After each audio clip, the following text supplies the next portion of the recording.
Hello everyone, welcome back to my channel.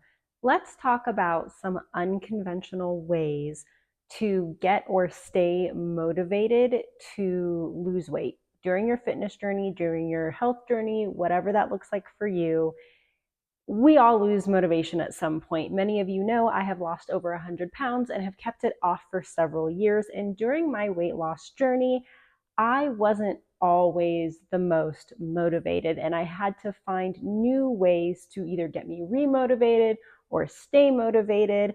And sometimes the things that motivate you might not make the most sense and they might not seem the most noble or whatever. But here's the thing, as long as they work for you, I don't see anything wrong with it. So in today's video, I'm going to be sharing with you my tips for ways to help get or keep you motivated during your weight loss journey. These are things that worked for me and hopefully they work for you too. Before we begin, please don't forget to hit the subscribe button if you haven't already. It would mean the absolute world to me.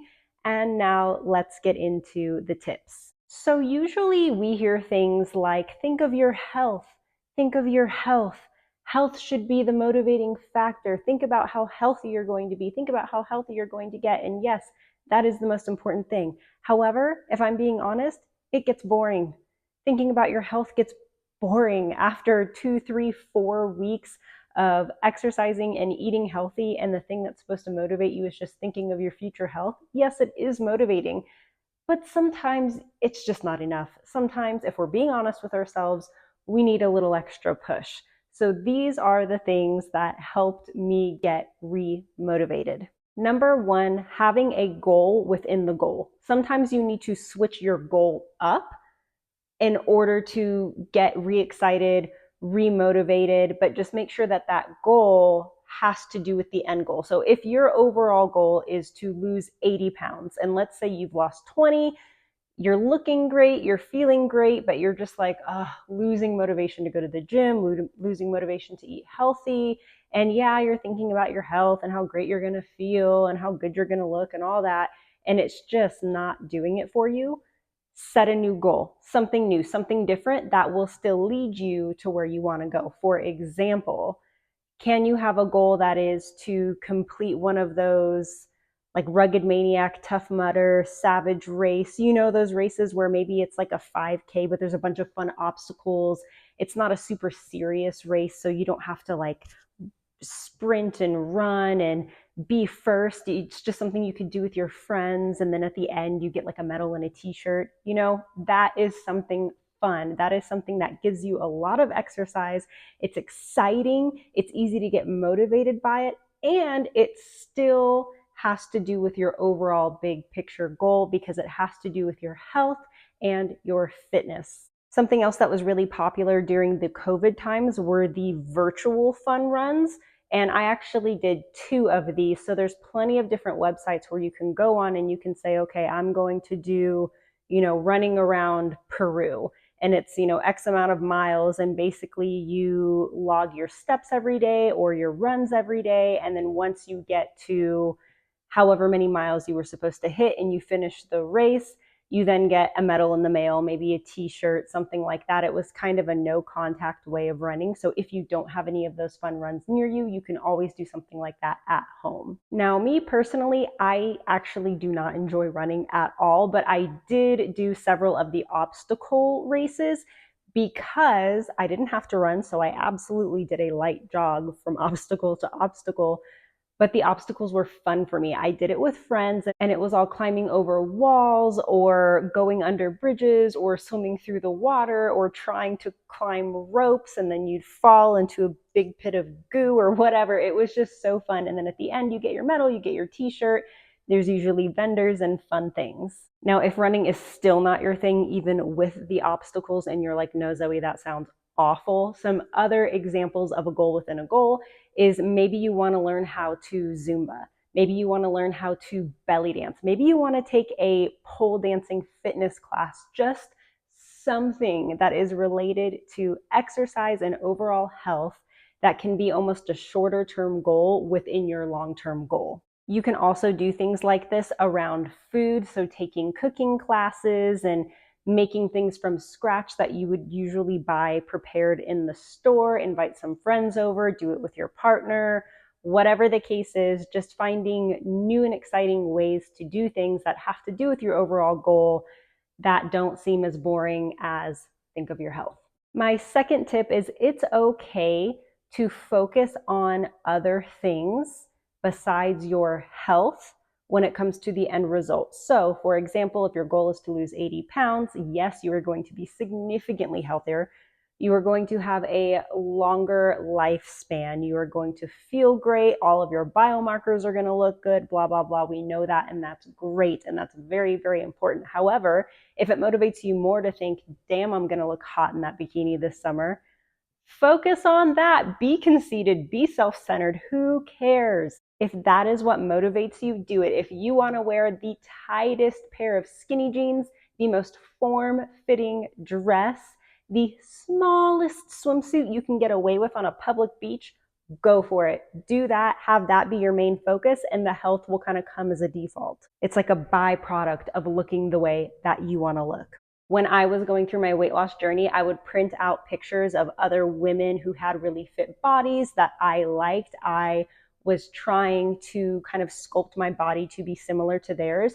I would print out their pictures and I would tape it on my fridge. So that way, if I felt like having a snack I didn't really need, I would see that and it would remind me, and it would work more than think about your future health. That didn't work as much, but stopping in front of the fridge and seeing another woman with abs, knowing I wanted abs, that tended to work better for me. Or if maybe right now you're somebody who feels kind of insecure in clothing, so you tend to wear a lot of oversized or baggy clothes, but you really aspire to wear something more form-fitting and flattering in the future, focus on that, whether you make things like that your screensaver, or maybe go shopping now and pick an outfit that you can't wait to wear when you hit your goal. Whatever you need to do, even if it doesn't seem like the most noble reason, whatever, if it works for you, it works for you. My third tip, and probably my favorite, is pick better rewards. I think the majority of us going on a long weight loss journey, for those of us who have more than just 20, 30 pounds to lose, we tend to keep ourselves motivated by promising ourselves little rewards like, oh, if I lose, 5 or 10 more pounds, then I'm going to buy myself a new pair of yoga pants, or I'm going to buy myself that cute top I saw at Target, which is good. That's good. And if that's still working for you, that's great. But there comes a point where that new pair of yoga pants or that new top just isn't as motivating anymore. It's not as exciting. You're like, I could live without the top. I would rather have, this cheat meal or whatever. I would just rather not go to the gym this week. And it's just not as motivating anymore. So here's the thing. If you're in a position to do so, pick a bigger reward, even if it doesn't make sense. If it motivates you and gets you to the healthiest, best, happiest version of you, it's worth it. So instead of after I lose 10 pounds, I'm going to buy myself a pair of yoga pants, how about after I lose another 10 pounds, I'm going to buy myself those diamond earrings I saw. I'm going to buy myself that gold necklace I saw. I'm going to buy myself that Dior makeup kit I saw. Make it something big. Who cares? It doesn't have to be a 100-pound weight loss goal and then you get the designer bag or the jewelry or the designer makeup. If you've already lost, 30 pounds and you're losing motivation, you have another 50 pounds to go and you're like, I just don't feel like doing anything right now. What is going to motivate you? And be honest with yourself. Maybe it's not a thing. Maybe it's a vacation. Maybe it's a whole weekend getaway to the beach. Maybe it's a whole weekend getaway to Disneyland. Whatever it is, if you are in the position to reward yourself with the thing you want, it's okay to give yourself something big, a big reward for a smaller goal, if that keeps you going and keeps you moving towards the big goal. And if you are not necessarily in the position to give yourself those big rewards, even though you know it would be super motivating for yourself, start asking yourself, what can I do? What can I reward myself with that will give me a very similar feeling to that? So if what you really want is a weekend getaway in Miami at the beach and you're not in a position to do so right now, can you go to a local resort and just spend the day by the pool? Is renting a cabana for a day more doable for you than a flight and hotel to Miami? Or if you can't buy the Louis Vuitton bag right now, can you at least take yourself out on a shopping date and go into the store and try them on and then be like, none of them are speaking to me today. Thank you very much for showing me. And then go into the next designer store and just have a ball trying it on and being in the energy of what it would be like to have the thing. Find something at least close to what you want and let the big thing be the reward for the small goal. And my fourth and final tip that may sound a bit cheesy and cliche, but it is: do what works best for you and don't listen to the people who try to argue with you. You know yourself better than anyone else. And if you know that there is something that is going to motivate you to reach that long-term goal, do it. You don't need to listen to the people who are being negative and are like, that doesn't make sense, or that seems like too big of a reward, or why are you doing that now, or how come you bought that size 2 dress when you're still a size 10. No, no, no, no, no. They are not on your journey and they are not you, and they don't know what is going to motivate you the way you know what is going to motivate you. Fitness and weight loss journeys are such a personal journey, and I truly felt like I got to know myself better on that weight loss journey than any other period in my life. You really get to know yourself not only on a physical level and what works for your body, exercise and nutrition wise, but honestly, on a spiritual level. You learn how tough you are, how motivated you are, and you just prove to yourself that you can do this incredible thing.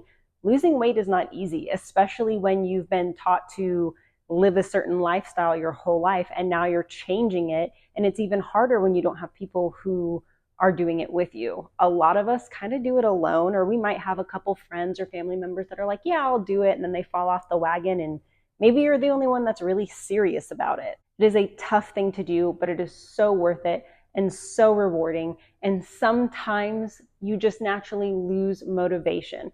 But the number one thing is that you don't give up and you don't let that lack of motivation consume you. Find ways to get excited again. Do what you need to do to regain that excitement and motivation, and just keep going. So I hope those tips were helpful for you. If you have any tips, please leave them in the comments down below. We love to help each other in this community.